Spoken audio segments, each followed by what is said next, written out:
Welcome to unique study. आज हम लोग इस वीडियो में पढ़ने जा रहे हैं साइंस क्लास 5 का एक और chapter air and water fully explained इन हिंदी। तो चलिए बिना देरी किए शुरू करते हैं। और शुरू करने से पहले अगर आप लोगों ने हमारे चैनल यूनिक स्टडी को सब्सक्राइब नहीं किया है तो तुरंत कर लीजिए, जिससे हमारी अगली वीडियो या फिर कहे कि अगला चैप्टर आप तक सबसे पहले पहुंचेगा। और हाँ, बेल आइकन दबाना ना भूलें।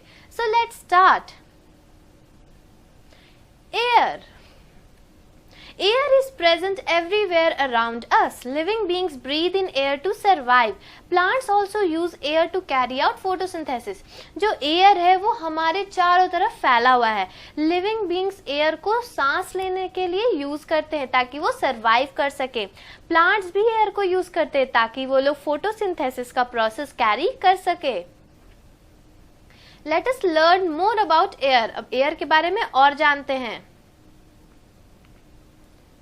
Composition of air. Air is actually a mixture of number of gases, dust particles and water vapor. Air contains about 78% nitrogen, 21% oxygen and less than 1% of argon, carbon dioxide and other gases. तो air जो actually क्या है वो बहुत सारे gases का mixture है, dust particles और वाटर वेपर का। एयर में 78% नाइट्रोजन पाया जाता है, 21% ऑक्सीजन पाया जाता है और 1% से भी कम आर्गन, कार्बन डाइऑक्साइड और अलग अलग तरह के गैसेस पाए जाते हैं। तो सबसे ज्यादा क्या पाया जाता है? 78% nitrogen.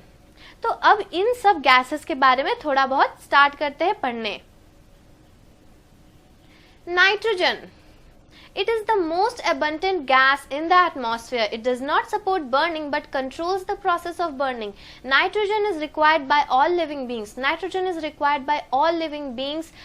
Nitrogen forms a component of proteins needed by all living beings. But we cannot use nitrogen directly from the air. Plants get nitrogen from the soil with the help of some microorganism. Nitrogen एक बहुत ही abundant gas है atmosphere में, जो बहुत ही ज्यादा मात्रा में पाया जाता है। ये बर्निंग सपोर्ट नहीं करता, लेकिन ये बर्निंग के प्रोसेस को कंट्रोल करता है। नाइट्रोजन सब लिविंग बींग्स को चाहिए होता है। नाइट्रोजन जो है वो प्रोटीन्स का कंपोनेंट फॉर्म करता है जो कि लिविंग बींग्स को जरूरत होता है। लेकिन हम लोग नाइट्रोजन डायरेक्टली एयर से नहीं यूज कर सकते। प्लांट्स को भी नाइट्रोजन सॉइल से मिलता है with the help of some micro organism. तो नाइट्रोजन लिविंग ऑर्गेनिज्म का रिक्वायरमेंट है। सेकेंड है oxygen. Oxygen is released by plants during the process of photosynthesis and is used by all living organisms for breathing. Without oxygen, burning of fuels would not be possible. Oxygen जो है वो plants release करता है during the process of photosynthesis and ये जो oxygen है वो सारे living organism use करते हैं breathe करने के लिए, सांस लेने के लिए। बिना oxygen के हम लोग fuels का burning भी support नहीं कर सकते और breathing भी नहीं कर सकते। Third है other gases. Besides nitrogen and oxygen, air contains some other gases too. तो नाइट्रोजन और ऑक्सीजन के अलावा भी एयर बहुत सारे गैसेस कंटेन करता है। So first is argon. It is a colorless and odorless gas which is used in fluorescent lamps. जो आर्गन होता है इसमें ना तो कोई कलर होता है ना ही कोई ओडर होता है, यानी कि स्मेल नहीं होता है, और ये फ्लोरेसेंट लैम्प्स में यूज होते हैं। सेकेंड है carbon dioxide. It is required by green plants for the process of photosynthesis. It is released out when we breathe and during burning of fuels. जो कार्बन डाइऑक्साइड गैस ये green plants का requirement होता है ताकि वो लोग photosynthesis का process कर सके। ये उस समय रिलीज होता है जब हम लोग सांस लेते हैं या फिर जब फ्यूल्स बर्न होते हैं, तो उस समय कार्बन डाइऑक्साइड रिलीज होता है। जब हम लोग सांस लेते हैं तब हम लोग ऑक्सीजन इनहेल करते हैं और कार्बन डाइऑक्साइड एक्सहेल करते हैं, तो कार्बन डाइऑक्साइड हमारे में से भी रिलीज होता है। नेक्स्ट है water vapour. The amount of water vapour present in the atmosphere varies from place to place. The amount of vapour present in air at a place at a given time is known as humidity. तो water vapour भी एक ऐसा चीज है जो air में present होता है। तो हर जगह में कितना वाटर वेपर प्रेजेंट है वो वैरी करता है कि किस जगह पे ज्यादा पानी है। जहाँ पे जितना वेपर प्रेजेंट होता है जिस जगह पे और जिस समय पर, उसको ह्यूमिडिटी कहते हैं। तो अगर कभी क्वेश्चन एग्जाम में पूछा जाए कि what do you mean by humidity, तो आंसर होगा the amount of water vapour present in air at a place at a given time is known as humidity. Next topic है प्रॉपर्टीज ऑफ एयर। एयर के क्या क्या properties होते हैं? The properties of air are air has weight, air occupies space, air exerts pressure, air exerts pressure in the upward direction and air exerts pressure in the downward direction. air has weight यानी कि air में वजन होता है। air occupies space, air जगह occupy करता है। air exerts pressure, air जो है वो प्रेशर भी एक्सर्ट करता है, वो अपवर्ड डायरेक्शन में भी डाउनवर्ड डायरेक्शन में भी। तो ये थे कुछ एयर्स के प्रॉपर्टीज जो कि बहुत ही इंपॉर्टेंट है, एग्जाम में हमेशा पूछे जाते हैं। नेक्स्ट टॉपिक है यूजेस ऑफ एयर। एयर के क्या क्या यूजेस हैं? Air is needed for breathing, air is needed for burning, air is used to inflate balloons, footballs and tubes of vehicles, moving air supports, gliders, kites and parachute. Air जो है हम सांस लेने में यूज करते हैं। Air के वजह से ही बर्न कुछ भी करता है, कुछ भी जो हम लोग जलाते हैं वो एयर के वजह से ही होता है। एयर हमें फुटबॉल्स, बलून्स, जो व्हीकल्स के ट्यूब्स होते हैं उन्हें इन्फ्लेट करने में हेल्पफुल होता है, क्योंकि जो बलून्स होते हैं उसमें एयर ही तो भरा होता है, तो उसमें भी एयर हेल्पफुल होते हैं। जो एयर मूव करते रहते हैं वो ग्लाइडर्स, काइट और पैराशूट को सपोर्ट करते हैं। इसी के वजह से जो काइट है, पतंग, वो उड़ता है, ग्लाइडर्स ग्लाइड करते हैं और पैराशूट्स भी उड़ते हैं। नेक्स्ट और वेरी इंपॉर्टेंट टॉपिक है atmosphere. The thick layer of a air that surrounds the earth is known as atmosphere. जो हमारे अर्थ को एक थिक लेयर जो एयर का होता है वो सराउंड करता है, उसे हम लोग एटमॉस्फेयर कहते हैं। तो एटमॉस्फेयर के भी बहुत लेयर्स होते हैं। The various layers of atmosphere are exosphere, thermosphere, mesosphere, stratosphere, troposphere. तो ये है 5 एटमॉस्फेयर के लेयर्स। तो अब इसके बारे में हम लोग डिटेलिंग में पढ़ेंगे। सो पहला है exosphere. It is the 5th layer of the atmosphere. Space shuttles move in this layer. जो exosphere होता है वो एटमॉस्फेयर का सबसे 5th, सबसे लास्ट लेयर होता है। यहीं पे स्पेस शटल्स मूव करते हैं। सेकेंड है thermosphere. It is the 4th layer of the atmosphere. तो थर्मोस्फेयर है वो एटमॉस्फेयर का 4th लेयर है। एक्सोस्फेयर के नीचे आता है थर्मोस्फेयर। थर्ड है mesosphere. Mesosphere is the 3rd layer. Meteors or the small rocks move in space and burn out in this layer. तो मेसोस्फेयर जो है वो 3rd लेयर में आता है। मिटियोर्स और जो छोटे छोटे रॉक्स जो स्पेस में घूमते हैं तो इस लेयर में वो बर्न आउट हो जाते हैं। किस लेयर में? मेसोस्फेयर में। तो एक्सोस्फेयर है 5th लेयर, थर्मोस्फेयर है 4th लेयर और मेसोस्फेयर है 3rd लेयर। फिर अगला एटमॉस्फेयर का लेयर है stratosphere. Stratosphere is the 2nd layer. Jet aircrafts generally fly in this layer. Ozone gas is also present in this layer. जो stratosphere है ये 2nd लेयर में होता है। यहाँ पे जेट एयरक्राफ्ट फ्लाई करते हैं। ओजोन गैस जो है वो भी इसी लेयर में पाए जाते हैं। किस लेयर में? स्ट्रेटोस्फेयर। ये बात हमेशा याद रखिएगा कि एग्जाम में हमेशा पूछे जाते हैं कि स्ट्रेटोस्फेयर में कौन सा गैस पाया जाता है या फिर ओजोन गैस किस एटमॉस्फेयर के लेयर में पाया जाता है। तो आंसर होगा स्ट्रेटोस्फेयर। और आखिरी टाइप है troposphere. It is the 1st layer above the earth surface. तो अर्थ सरफेस के जस्ट ऊपर ट्रोपोस्फेयर है, यानी कि 1st लेयर। तो 1st लेयर है एटमॉस्फेयर का ट्रोपोस्फेयर, 2nd लेयर है स्ट्रेटोस्फेयर, 3rd लेयर है मेसोस्फेयर, 4th लेयर है थर्मोस्फेयर और 5th और आखिरी लेयर है एक्सोस्फेयर। नेक्स्ट और main topic uses of atmosphere. अब एटमॉस्फेयर के यूजेस क्या हैं? It helps in maintaining their right temperature on the earth for living beings to survive.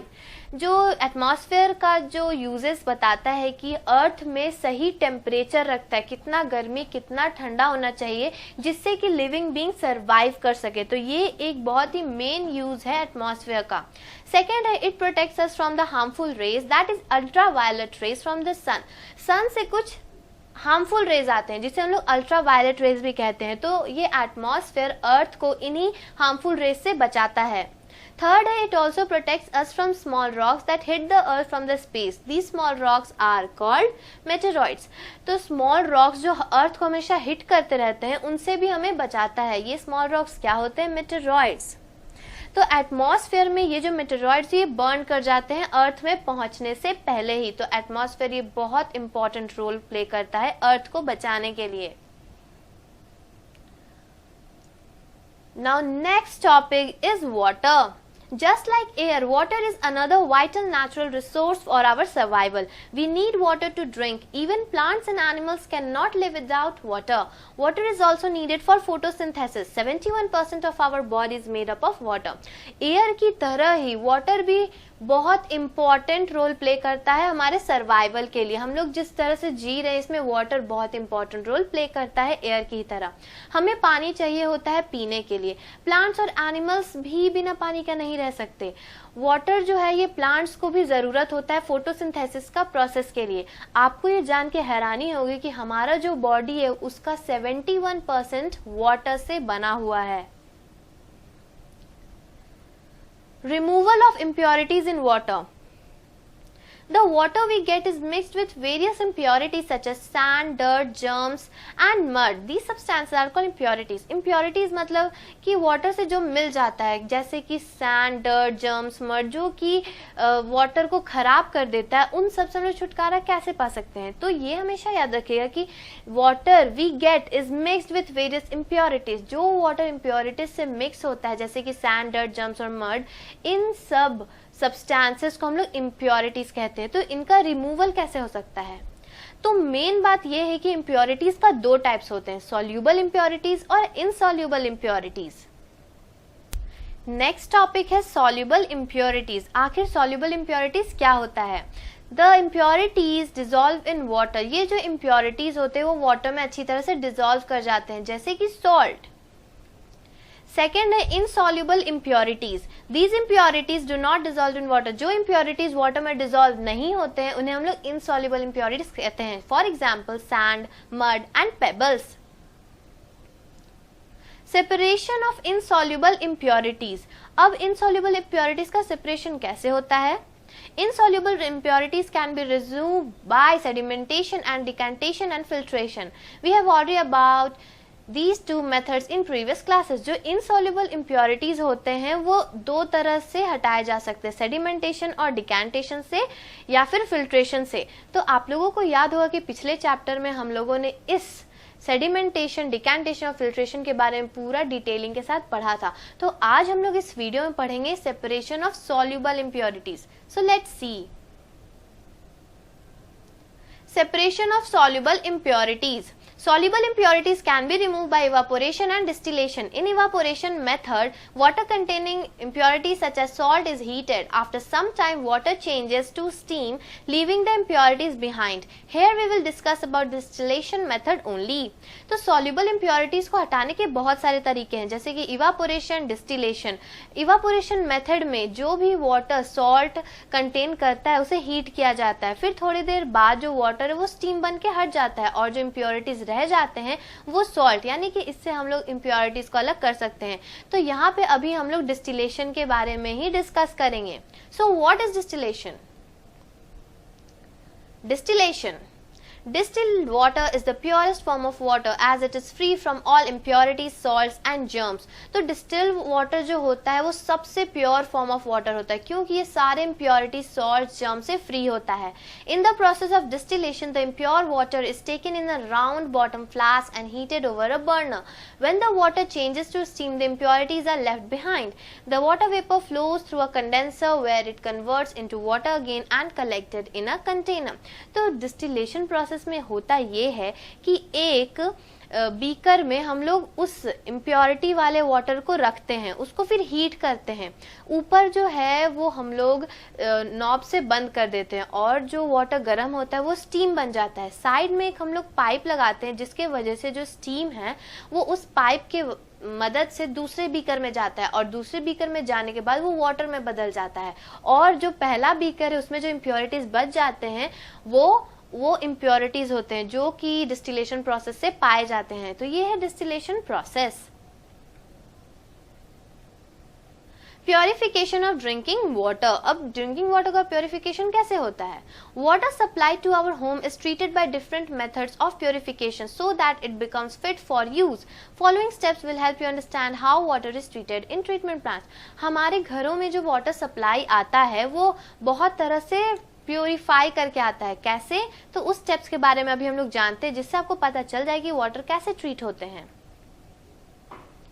Large impurities are remove by sedimentation and decantation. तो जब ज्यादा impurities होता है तो वो सेडिमेंटेशन और डिकैंटेशन प्रोसेस से हटाया जाता है। Finer impurities are remove by filtration. जो भी कम इम्प्योरिटीज अगर रहते हैं और बहुत सॉलिड टाइप के होते हैं तो वो फिल्ट्रेशन प्रोसेस से हट जाते हैं। Water is stored in big tanks. जो वाटर है वो बड़े बड़े टैंक्स में स्टोर किए जाते हैं। Clean water is supply to our home. जो साफ पानी होता है वो हमारे घर तक पहुंचाया जाता है। जो क्लोरीनेशन प्रोसेस है वो भी पानी में किया जाता है ताकि जो जर्म्स है वो किल कर जाए। पोटेशियम परमैंगनेट भी यूज होता है ताकि वाटर प्यूरिफाई कर जाए। तो इस तरह से हमारे घर में पानी आता है। सबसे पहले जो क्या होता है, लार्ज इम्प्योरिटीज वो सेडिमेंटेशन डिकैंटेशन प्रोसेस से हट जाता है। सेकेंड जो होता है वो फिल्ट्रेशन प्रोसेस से हट जाता है। थर्ड में क्लोरीनेशन किया जाता है ताकि जर्म्स मर सके। पोटेशियम परमैंगनेट यूज होता है ताकि वाटर प्यूरिफाई हो सके। फिर वाटर बड़े बड़े टैंक्स में स्टोर होते हैं और जो साफ पानी है वो हमारे घर तक सप्लाई होके आता है। So let's recall what we have studied in this chapter. The 5 layers of atmosphere are the troposphere, stratosphere, mesosphere, thermosphere and exosphere.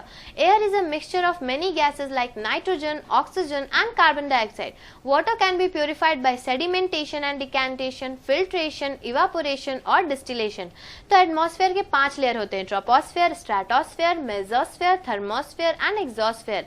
Air में बहुत सारे गैसेस होते हैं जैसे कि nitrogen, oxygen, carbon dioxide. Water बहुत तरीके से प्योरीफाई होते हैं जैसे सेडिमेंटेशन, डिकैंटेशन, फिल्ट्रेशन, इवापोरेशन और डिस्टिलेशन। Terms to remember. इस चैप्टर में कौन कौन से टर्म्स है जो हमेशा याद रखे जाने चाहिए? सो पहला atmosphere, layer of air around the earth. Second, impurities, substances that make water unfit for drinking. Third, soluble impurities, impurities that dissolve in water. Or fourth, insoluble impurities, impurities that do not dissolve in water. तो ये था कुछ terms जो हमेशा याद रखना चाहिए। Hope you understand this chapter air and water fully explain in Hindi. तो ये चैप्टर उम्मीद है कि आपको बहुत अच्छे से समझ आ गया होगा। और अगर आप इसी तरह और भी सारे चैप्टर्स का हिंदी एक्सप्लेनेशन चाहते हैं तो तुरंत हमारे चैनल यूनिक स्टडी को सब्सक्राइब कर लें और बेल आइकन दबाना ना भूलें, जिससे कि हमारी अगली वीडियो या फिर कहे कि अगला चैप्टर आप तक सबसे पहले पहुंचेगा। और अगर आप लोगों को इस चैप्टर में कोई भी डाउट है तो आप हमें कमेंट करके पूछ सकते हैं। If you want the explanation and answer of the next chapter, please subscribe our channel and press the bell icon. So, thanks for watching, and if you like this video, don't forget to like, subscribe and share. Thank you. Subscribe please.